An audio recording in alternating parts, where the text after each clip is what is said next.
ओम साई राम। प्रिय साई प्रेमी भक्त बंधुओं, प्रिय आत्मन, श्री साई सच्चरित्र का छठा अध्याय अत्यंत महत्वपूर्ण है, क्योंकि उस अध्याय में शिरडी में रामनवमी उत्सव की शुरुआत कैसे हुई, बाबा का भक्तों के प्रति संदेश, बाबा का कुएं के पानी को मीठा करना, भक्तों की इच्छाएं पूरी करना, उत्सवों के लिए बाबा की अनुमति मिलना और बाबा का अजीब चरित्र, बाबा का क्रोधित होना और बाबा किस तरह भक्तों के अहंकार को नष्ट करते हैं, इसका वर्णन किया गया है।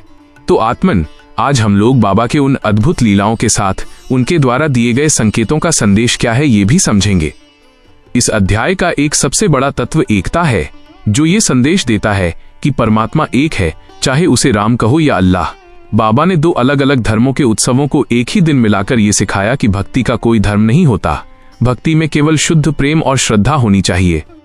इस अध्याय में श्री हेमाड पंत जी कहते हैं कि जैसे ही सद्गुरु शब्द का स्मरण करता हूँ, ऐसा लगता है कि साईं बाबा मेरे सामने उपस्थित हो गए हों और मेरे सर पर अपना आशीर्वाद का हाथ फिरा रहे हैं, तथा जैसे ही उनके चरणों में सिर झुकाते ही मेरा हृदय आनंद से भर जाता है और नेत्रों से प्रेम के आंसू बहने लगते हैं।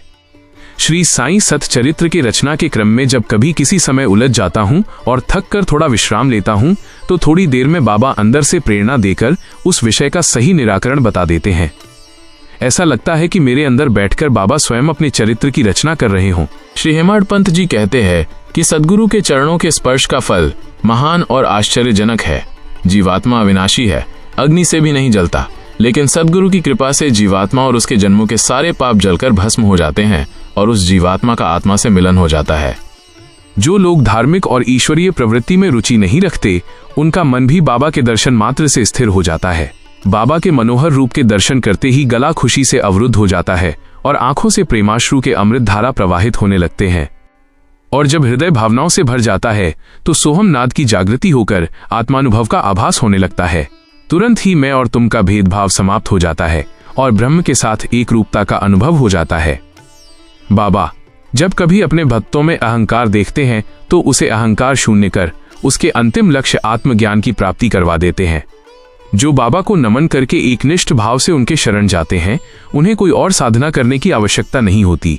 बाबा उसे सहज ही धर्म, अर्थ, काम और मोक्ष की प्राप्ति करा देते हैं।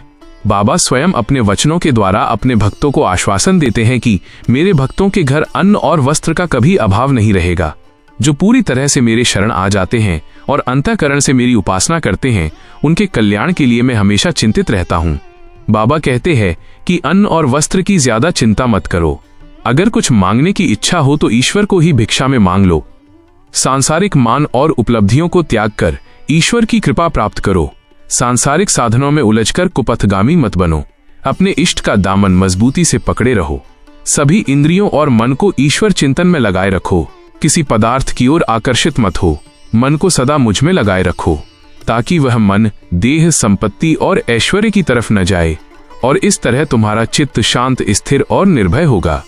रामनवमी और उर्स के उत्सव के बारे में बताते हुए श्री हेमाड पंत जी कहते हैं कि कोपर गांव के इंस्पेक्टर श्री गोपालराव जी की 3 पत्नियां होने के बाद भी कोई संतान नहीं थी। बाबा की कृपा से उन्हें पुत्र रत्न की प्राप्ति हुई।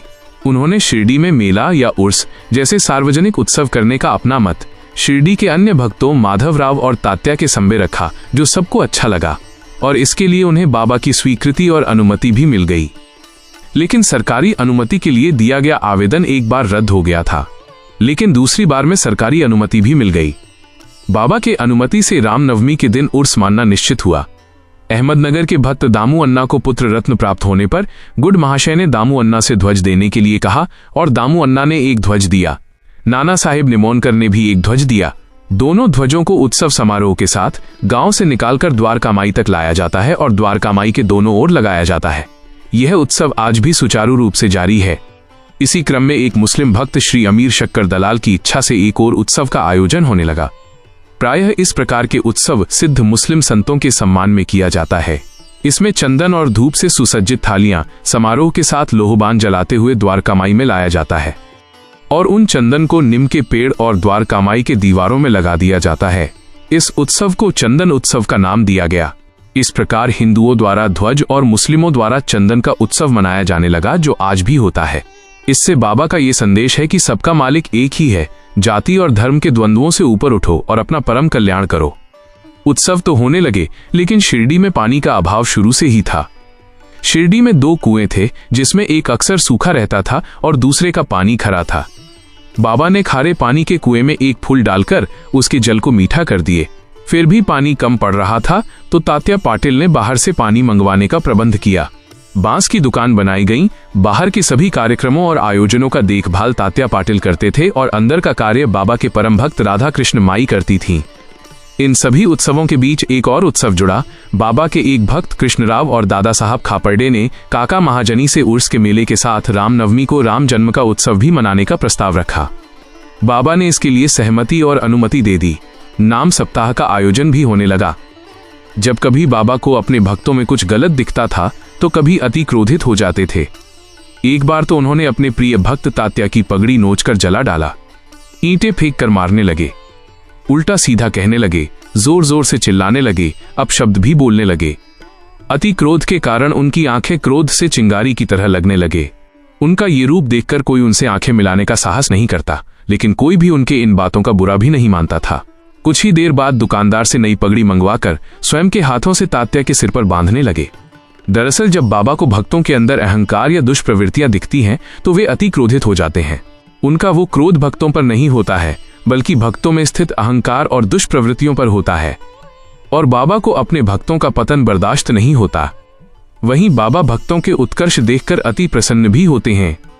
इस जगत में सद्गुरु से अधिक हितैषी दूसरा कोई नहीं है। पगड़ी को जलाने का अर्थ है अहंकार को जलाना। इस तरह बाबा को अपने भक्तों में अहंकार पसंद नहीं है। 1911 से 1914 के समय में मस्जिद जो आजकल द्वारका माई है की बहुत सी व्यवस्थाएं अच्छी हुई। उत्सवों में कृष्ण जन्म उत्सव भी मनाया जाने लगा।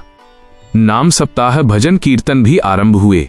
कीर्तनकारों में कभी कोई किसी कारण से नहीं आ पाते थे तो बाबा ने दास गन्नू को भजन और सत्संग के लिए आदेश और अनुमति दी। लोगों का आना जाना भी बढ़ा। संस्था की स्थापना हुई और संस्था में आर्थिक उन्नति भी हुई, लेकिन बाबा इन सबसे निर्लेप रहते थे। उनकी नजर भक्तों पर रहती थी। वे केवल उनके लिए चिंतित रहते थे। यह बाबा की भक्त वात्सलता का प्रतीक है, जो महानतम ईश्वरीय गुणों में से एक है। इस संसार के मालिक भी इतने ही भक्त वत्सल हैं। बाबा उस मालिक के पूर्ण गुणों के साथ अवतरित हुए हैं। इस अध्याय से हमें शिक्षा मिलती है कि इस जगत में जीव का गुरु से अधिक हित चाहने वाला दूसरा कोई और नहीं है। मनुष्यों के पुण्य कर्मों की अधिकता होने पर भगवान स्वयं उसके हित के लिए गुरु में प्रकट होते हैं। इसलिए भगवान ही गुरु हैं या गुरु ही भगवान है। और बाबा तो गुरुओं के भी गुरु हैं। एक पूर्ण गुरु में भगवान के सभी गुण होते हैं। केवल सद्गुरु ही मातृवत और पितृवत होकर भक्तों की रक्षा और पालन करते हैं। इसीलिए उन्हें गुरु माँ उली अर्थात साईं माँ भी कहते हैं। साईं बाबा पूर्ण शिव स्वरूप हैं। सनातन शास्त्रों में भगवान शिव और नारायण में भेद करना पाप माना गया है। उसके अनुसार साईं में और भगवान में भेद करना भी पाप है। जब शिष्य अपने गुरु के चरणों में पूर्ण समर्पण करता है तो उसे कहीं बाहर भटकने की आवश्यकता नहीं होती। सद्गुरु के चरणों में ही समस्त तीर्थों का वास होता है। तो प्रिय साईं प्रेमी बंधुओं, ये था 6ठे अध्याय के बाबा के लीलाओं का सार और तात्विक अंश। हम फिर मिलेंगे बाबा के एक और चरित्र के साथ। तब तक आप शांत रहें, भक्ति में लीन रहें।